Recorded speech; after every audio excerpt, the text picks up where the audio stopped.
Shalom. దేవుని పరిశుద్ధ నామానికి మహిమ కలుగును గాక. మన ప్రభువును రక్షకుడైన యేసుక్రీస్తు యెషువా మెస్సీ నామములో ఆత్మీయులైన దేవుని బిడ్డలైన మీ అందరికీ నా హృదయపూర్వక వందనాలు, ఉదయకాలపు శుభాలు తెలియజేస్తున్నాను.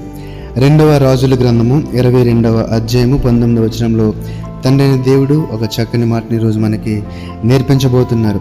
ఇశ్రాయేలీల దేవుడని యెహోవా సెలవిచ్చినదేమనగా, ఈ స్థలము పాడుగుననియు దాని కాపురస్తులు దోషనాస్పదులగుదురనియు నేను చెప్పిన మాటలను నీవు ఆలకించి మెత్తని మనసు కలిగి యెహోవా సన్నిధిని కన్నీళ్లు రాల్చితివి గనుక నీవు చేయు మనవిని నేను అంగీకరించున్నాను. ఈ యొక్క వచనం మనం పరిశీలన చేసినట్లయితే మనము అనేక సార్లు దేవుని సన్నిధిలో విజ్ఞాపన చేస్తుంటాము, మన యొక్క మనవులను ఆయనకు తెలియజేస్తూ ఉంటాము, అనేక మంది గురించి ప్రార్థన విజ్ఞాపన తెలియజేస్తూ ఉంటాము. అయితే వీటన్నిటినీ తండ్రిని దేవుడు అంగీకరించాలంటే ఒక అర్హతను ఈరోజు మనకు నేర్పిస్తున్నాడు.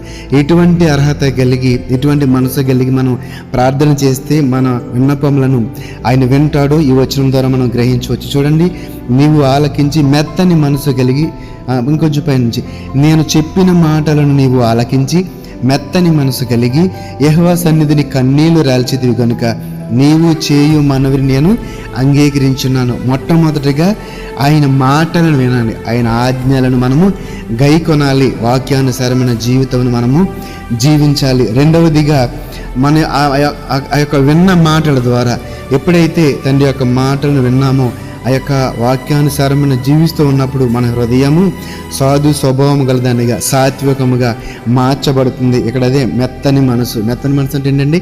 కఠిన హృదయం అంటే మన యొక్క మాట్లాడే విధానం, అంటే ఎదుటి మనిషిని బాధ పెట్టే మాటలు మానేసి ఎదుటి మనిషిని బలపరిచే మాటలు, సంతోషపరిచే మాటలు, ఎదుటి మనిషికి ఆ యొక్క ఆహ్లాదాన్ని పంచే మాటలు మనం మాట్లాడగలుగుతాము. కాబట్టి అంటే ఇంతకుముందు మన మాటలమ్మో వీడు వస్తున్నాడు రా బాబు, వీడి మాటలు అసలు భరించలేము అని చెప్పి ఉండే మనసు, మరి మనం మారిన తర్వాత, మారు మనసు పొందిన తర్వాత దేవుని మాటకు చెవియొగ్గి ఆ యొక్క వాక్యానుసారమైన జీవితాన్ని జీవిస్తూ ఉన్నప్పుడు మనలో కలిగిన మార్పు వలన మళ్ళీ ప్రజల్లో ఏంటి ఎంత గొప్ప మార్పు. కారణం ఏంటంటే జీవము గల దేవుణ్ణి అంగీకరించడం వల్ల. కాబట్టి నేను చెప్పిన మాటలను నీవు ఆలకించి మెత్తని మనసు కలిగి యెహోవా సన్నిధిని కన్నీళ్లు రాల్చితివి గనుక నీవు చేయు మనవి నేను అంగీకరించున్నాను. ఇక్కడ కన్నీటి ప్రార్థన, దుఃఖము, ఈ యొక్క వేదనలో, శోధనలో ఉన్నప్పుడు ప్రభువా నీవే నాకు ఆధారము తండ్రి, మీరే నాకు ఆధారము, మీవైపే చూస్తున్నాను ప్రభువా, నీ మీద అనుకున్నాను తండ్రి.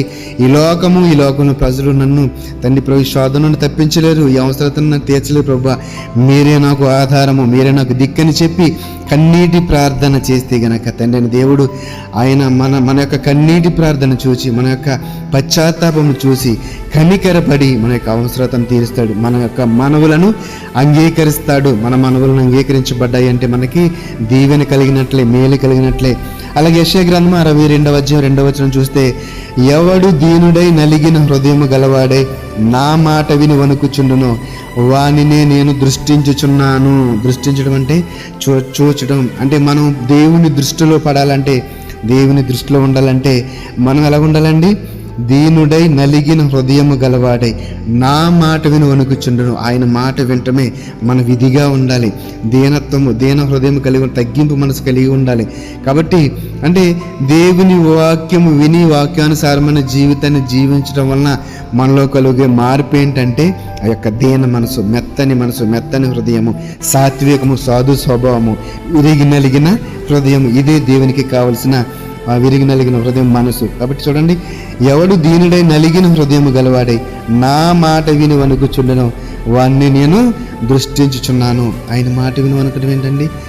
తండ్రి అయిన దేవుడు చెప్పిన ఆజ్ఞలు, ఆయన అన్ని కట్టడలు, నియమాలు, ఇవన్నీ కూడా వాటికి దేవుడు ఏం చెప్పాడు అదే చేయటమే. వానికి విని వణుకుచుండి భయపడటం అంటే మరి బలాదూరిగా తిరగటం అంటే ఆయన మాటకు అయోగ్యంగా ఉండడం, ఆయన మాటను పెడచెవిని పెట్టడం. కాబట్టి దీనుడై నలిగిన హృదయం గలవాడే. ఈ యొక్క వచనాలన్నింటిలో కూడా నలిగిన హృదయము, మెత్తని మనసు, అంత మాటలు, అంత చక్కని మాటలు చూడండి. అలాగే యాకోబు పత్రిక 4వ అధ్యాయం 6వ వచనం కూడా, దేవుడు అహంకారులను ఎదిరించి దీనులకు కృప అనుగ్రహించును. దేవుడు అహంకారులను ఎదిరించి దీనులకు కృప అనుగ్రహించును. నీకు కృప కావాలంటే, దేవుని యొక్క సహాయం కావాలంటే నీలో ఉన్న ఆ యొక్క అహంకారము, గర్వము నాశనమయ్యి కృప ఏంటంటే దీనత్వం కావాలి, దీనుడిగా మారాలి, విరిగి నలిగిన హృదయం కలిగిన వాడిగా మారాలి. అలా విరిగి నలిగిన హృదయం గలవాడిగా ఉంటేనే నీవు దేవుని కృపకు పాత్రుడవు, దేవుని కృపకు అర్హుడు. కాబట్టి దేవాది దేవుడు ఈరోజు మనతో చెప్పినట్లుగా ఆయన మనవి ఆలకించాలంటే మనము ఎలా ఉండాలంటే మెత్తని మనసు కలిగి ఉండాలి, దీనులమై నలిగిన హృదయం గలవారమై ఆయన మాటలు విని వణుకుచూ ఉండాలి. మరి దీనత్వం కలిగి ఉండాలి. ఎందుకంటే అహంకారులు అంటే దేవునికి అసహ్యము. అహంకారులను దేవుడు ఎదిరించి దీనులకు కృప చూపుతుంది. కాబట్టి దేవుని సన్నిధిలో మనం ఆయన కృపను పొందుకోవాలంటే దీనత్వం కలిగి ఉండాలి. అటువంటి దీనత్వం కలిగి విరిగి నలిగిన హృదయం కలిగి ఆయన కృపను పొందుకుందాం. దేవుడు ఈరోజు ఇచ్చిన ఈ మాటను బట్టి మన ఆత్మలను బలపరిచి దీవించి ఆశీర్వదించిన గాక.